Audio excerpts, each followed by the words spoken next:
Calouste Gulbenkian nasceu numa família arménia muito protetora, mas apenas com 15 anos foi logo para um colégio interno em Inglaterra, portanto muito longe da Turquia onde ele vivia.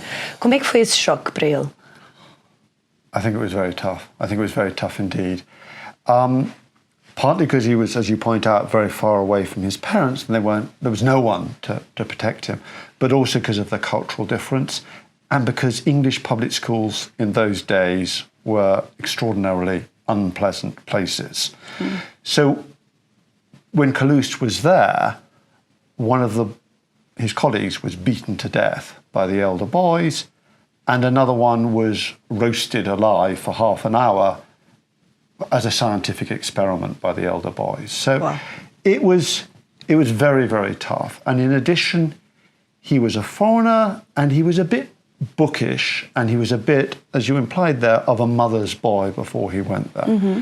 So I think it must have been amazingly tough for him to do that. And he survived. How did he survive? We don't know. He seems to have buried himself in the books and blanked the whole experience. Because certainly many years later, when my father was at school, a public school in England, and Calouste was communicating with him and his sole guardian, he completely forgot all of what it was like to be at a public school. So it was clearly part of his mind that he just blanked out. Now, did that upbringing make him tougher? That's what the English public schools would like to claim, that everything after an English public school was better. You could go to prison, you could go to the army, you could be captured by the enemy, and all of that would be nothing compared with surviving an English public school. Wow. So did it make him tougher? We don't know. Was he tougher than other kids, or was he lucky? We don't know. But as a father of 3 boys, I have to say I would not recommend this form of parenting. Bem, mas mesmo assim foi uma origem para depois uma vida de multiculturalidade. Portanto, viveu em Inglaterra, em França, na Turquia, em Portugal. Yeah. Como é que ele geria esta multiculturalidade? Passou a gostar dela? Yeah.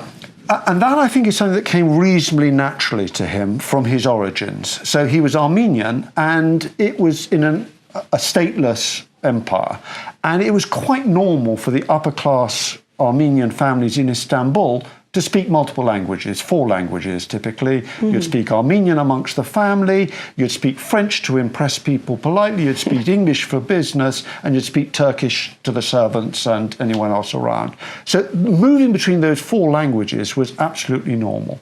And the Armenians had been caught between different cultures throughout their time, and they were a diasporic people. So that piece of it, I think, was very, very natural to him. What I think is impressive is how he then uses that in his later life. Because he arrives in England not knowing anything about the culture, and he learns about it, and within 2 or 4 years, he is then working with the leading financiers of the period to raise money for what is an Anglo-Dutch company on the American market. That's an amazing rate of learning. And it's that rate of learning and the ability to apply himself that sets him apart. He is probably the only Armenian, or Ottoman Armenian, that not only survived the genocide, but also made a huge success in a completely different culture when all his connections and cultural roots had disappeared. And that adaptability is very impressive. And he did it by obsessive attention to finding out about the language and the culture, visiting the British Museum, the Louvre, to find out as much as he possibly could.